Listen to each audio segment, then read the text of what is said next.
he united with God during a possible need. Do you want to know what it feels like to unite with God during a possible near-death experience?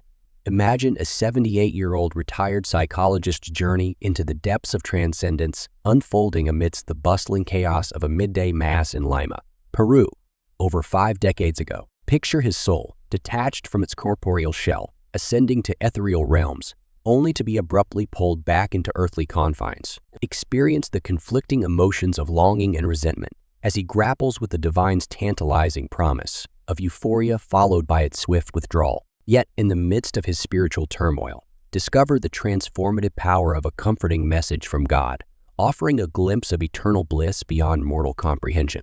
Join him on a quest to share this divine revelation, a testament to the enduring hope that awaits beyond the veil of mortality. I'm a 78-year-old retired psychologist and former university professor. My wife, Julie, is 75 years old, and we've been married for a half-century. Both of us hail from Peru and are fluent in both English and Spanish. Let me share a remarkable experience that unfolded 53 years ago in Lima, Peru, just a few days before my 25th birthday. It was a typical Sunday, and I found myself in a bustling Catholic church during midday mass. The pews were filled to the brim, leaving me no choice but to settle on the floor beside a bench, seeking solace behind a column to avoid drawing too much attention to myself. As the priest delivered his sermon, something extraordinary occurred.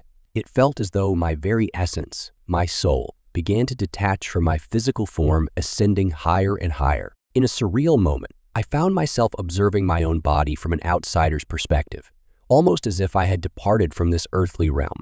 Suddenly, I was enveloped in an ineffable realm, a dimension beyond the confines of language, where I felt interconnected with all that existed. It was a state of pure bliss, unencumbered by any boundaries or constraints. But as swiftly as it had begun, the experience concluded, and my soul returned to its corporeal vessel.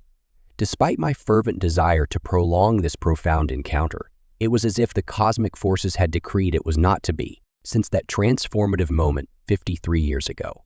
Not a day has passed without my mind revisiting the ethereal sanctuary I briefly inhabited.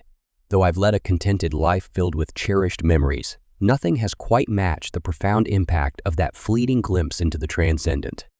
In the intervening years, I found myself yearning to reunite with that celestial realm, particularly as the limitations of my physical form become increasingly apparent. This longing, at times, evokes echoes of the frustration I endured during my childhood battle with polio at the tender age of 8. There are moments when I grapple with a sense of resentment towards the divine, for what felt like a tantalizing glimpse followed by an abrupt return to the confines of mortal existence. Yet, amidst these turbulent emotions, there remains an enduring hope that one day, upon my earthly departure, I shall once again traverse the boundless expanse of that otherworldly dimension.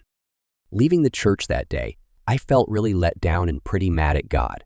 Why would he let me feel so amazingly happy just to snatch it away without any explanation? I begged him to bring back that feeling of incredible joy, but he didn't. My disappointment with God stuck around, and I even asked him to only bring me back to that state when I died because I couldn't bear going back to feeling normal again. He agreed, but I stayed mad at him for a long time. Then one wonderful day, after I finished my usual prayer, I got a comforting message from God. "My dear child, I showed you a glimpse of what's waiting for you. If you stay true to me and the people around you, you got a taste of heaven for a moment, but with my love, you'll have it forever." In an instant, all my bitterness disappeared, and I felt incredibly peaceful and thankful for his gift.